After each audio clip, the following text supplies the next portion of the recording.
Hello friends, നമുക്കൊരു chocolate brownie ഉണ്ടാക്കിയാലോ? അപ്പോൾ അതിനായിട്ട് ഞാൻ ഒരു 8x8 സ്ക്വയർ ട്രേയിൽ ബട്ടർ പേപ്പർ ഒക്കെ ഇട്ട് റെഡിയാക്കി വെച്ചിട്ടുണ്ട്. പിന്നെ നമുക്ക് വേണ്ടത് അൺസോൾട്ടഡ് ബട്ടറാണ്. 1 കപ്പ് അൺസോൾട്ടഡ് ബട്ടർ 25 സെക്കൻഡ്സ് മൈക്രോവേവിൽ ഒന്ന് മെൽറ്റ് ചെയ്തെടുത്തതിന് ശേഷം അത് തണുത്തതിന് ശേഷം അപ്പോൾ ആ നമ്മുടെ ബൗളിൻ്റെ പുറത്തേക്കൊരു അരിപ്പ വെച്ച ശേഷം അതിനകത്തേക്കൊരു 3/4 കപ്പ് കൊക്കോ പൗഡർ, അത് ഡാർക്ക് വേണമെങ്കിലും ഉപയോഗിക്കാം. 3/4 കപ്പ് കൊക്കോ പൗഡർ അരിച്ചെടുത്തതിന് ശേഷം അതിനകത്തേക്ക് പിന്നെ നമുക്ക് വേണ്ടത് പഞ്ചസാരയാണ്. പഞ്ചസാര നമുക്ക് പൊടിച്ചത് വേണമെങ്കിലും ഉപയോഗിക്കാം. അപ്പോൾ ഇവിടെ കിട്ടുന്നത് പഞ്ചസാര ചെറിയ തരിയുള്ളതായതുകൊണ്ട് അരിപ്പിക്കാത്തൂടെ പെട്ടെന്ന് ഇറങ്ങി വന്നു. പിന്നെ അതിനകത്തേക്ക് ഇൻസ്റ്റൻറ്റ് കോഫി പൗഡർ, നെസ്കഫയോ ബ്രൂവോ ഏത് വേണമെങ്കിലും ഉപയോഗിക്കാം. 1 ടീസ്പൂൺ ഇട്ട ശേഷം നല്ലപോലെ ഒന്ന് ബീറ്റ് ചെയ്തെടുക്കുക. അതിനുശേഷം നമുക്ക് ഒരു 3 മുട്ട അതിനകത്തേക്ക് പൊട്ടിച്ചൊഴിക്കാം.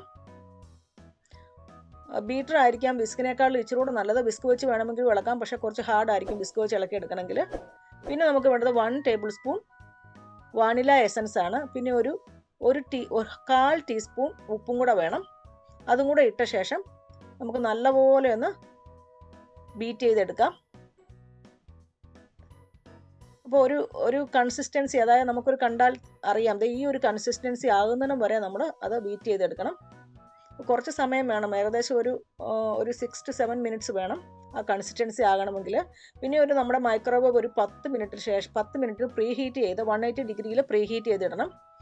അത് കഴിഞ്ഞ ശേഷം നമ്മൾ ബീറ്റ് ചെയ്ത് വെച്ചിരിക്കുന്ന ആ മിക്സിലേക്ക് നമ്മൾ 1 കപ്പ് മൈദ, അതായത് 1 കപ്പ് നമ്മുടെ മൈദ അരിച്ചതിന് ശേഷം ഒരു 1.5 കപ്പ് ചോക്കോ ചിപ്സ്, അതും ഈ പറഞ്ഞ പോലെ ഡാർക്ക് വേണമെങ്കിലും ഉപയോഗിക്കാം. ഇത് മിൽക്ക് ചോക്കോ ചിപ്സ് ആണ്. അപ്പോൾ അതൊരു 1.5 കപ്പ് ഇട്ട ശേഷം നമുക്ക് കട്ട് ആൻഡ് ഫോൾഡ് മെത്തേഡിൽ സ്പാച്ചുല വെച്ചിട്ടൊന്ന് മിക്സ് ചെയ്തെടുക്കണം. ഒത്തിരി ഹാർഡായിട്ട് മിക്സ് ചെയ്യേണ്ട, കട്ട് ആൻഡ് ഫോൾഡ് മെത്തേഡിൽ എടുത്താൽ മതി. അത് കഴിഞ്ഞ് നമ്മൾ ഗ്രീസ് ചെയ്ത് വെച്ചിരിക്കുന്ന നമ്മുടെ പാനിലേക്ക് ഈ മിക്സ് നമുക്ക് ചേർക്കാം. അതിനുശേഷം ഒന്ന് ടാപ്പ് ചെയ്തതിന് ശേഷം നമ്മുടെ ചൂടായി കിടക്കുന്ന മൈക്രോവേവിലേക്ക് നമുക്ക് മാറ്റി കൊടുക്കാം. നമുക്ക് പുറത്ത് കുറച്ച് ഡെക്കറേഷന് വേണ്ടി കുറച്ച് ചോക്കോ ചിപ്സ് ഇടാം കേട്ടോ. പിന്നെ ഈ ചൂടായി കിടക്കുന്ന മൈക്രോവേവിൽ നമുക്ക് വെച്ചിട്ട് ഒരു 45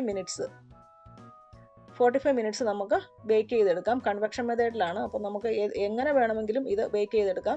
നമ്മുടെ ചീൻചട്ടിയിൽ വെച്ചിട്ട് വേണമെങ്കിൽ നമുക്ക് ബേക്ക് ചെയ്തെടുക്കാം, അല്ലെങ്കിൽ നമുക്ക് കുക്കിംഗ് ഓവൻ ഉണ്ടെങ്കിൽ അതിനകത്ത് ചെയ്യാം. ഇതിപ്പോൾ ഞാൻ മൈക്രോവേവ് ഓവനിലാണ് ചെയ്തിരിക്കുന്നത്.